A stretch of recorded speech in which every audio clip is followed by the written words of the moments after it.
Okay, this review is for the HAVIT Magic Eagle HV-KB562CM gaming keyboard and mouse combo set.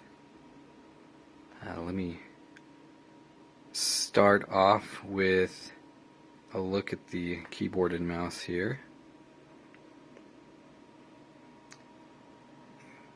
10 key, you have your media keys as the function row by holding down that FN button. Pull up the calculator and other media controls like that. And then you have your mouse here.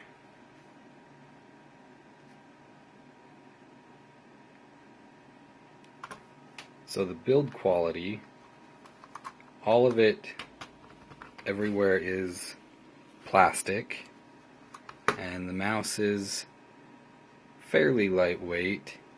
It doesn't feel too lightweight though. It does have a nice braided cable. You can see that there.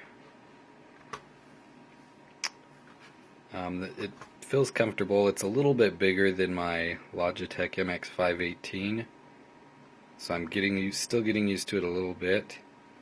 If you do need to get inside,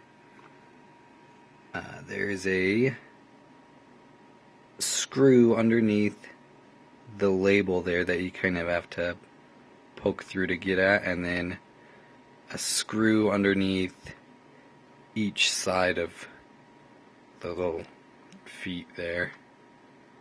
Once you take those 3 screws out, then you can get into the mouse. I had to get in there to fix a little piece that broke off, and rather than sending it back and waiting all that shipping time, I just decided to super glue it, and it works fine.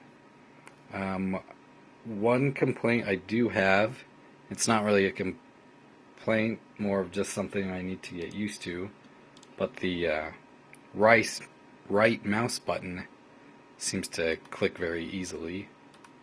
I find myself accidentally clicking it at times, but I'm sure once I get used to it, it'll be just fine. The other thing is you can't choose the color of the mouse. If you turn the lights on, it will just cycle through the colors like so. So you can either let it breathe the colors or hold both side buttons and press the DPI button to turn the colors off completely. It's always going to have a red glow to it though from the optical light, and the color will change depending on what DPI you have it set to. Red is the lowest DPI, and then cycling through there, pink will be the highest DPI. I like to keep mine on red or purple, depending on what game I'm playing. But that's the mouse. Pretty standard mouse. It works pretty well. It does have nice grooves on the side for your fingers to rest, and an overall nice feel to it. So for the keyboard, on the back side of it, there's not much there, just your feet if you want to stand it up. And here's your label. You can see the model there upside down, but I have to say I do like the feel of the keys. They are a rubber dome. Maybe I can take a key off here real quick and show you. I think it's supposed to come with a little tool to help you take the keys off, but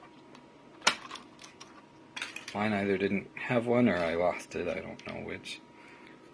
So if you can see there, it is a rubber dome down in there. But unlike my Razer Lycosa, that's also a rubber dome, these ones feel more mechanical than they do rubber dome. They don't feel as mushy as my Razer keyboard did. So they do have a nice feel when typing on them. Another thing I need to get used to on this keyboard is the enter key is laid out differently than a standard. So it's not a elongated enter key.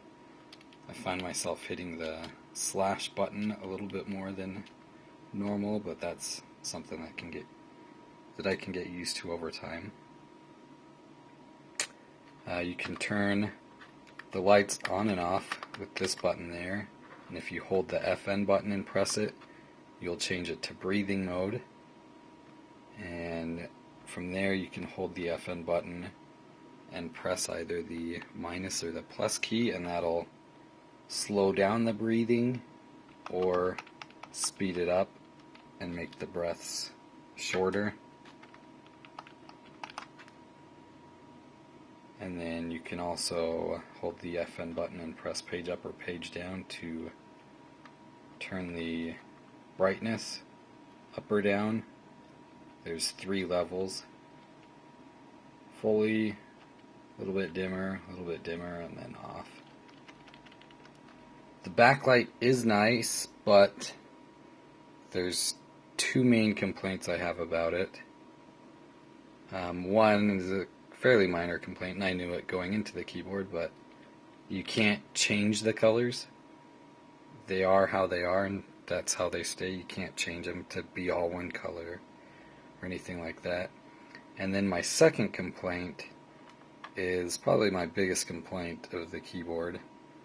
The keys, they're not see-through, so when it's dark in the room, the backlight doesn't do anything. You can't read the keys at all.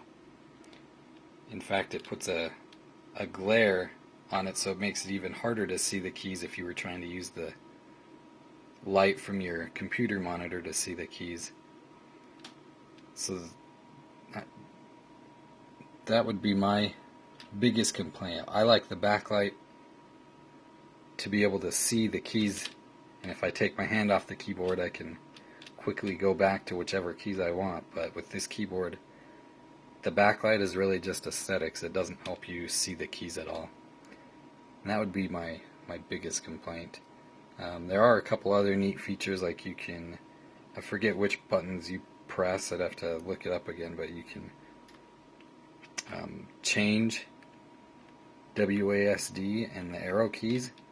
So I think it's if you hold the FM button and press W,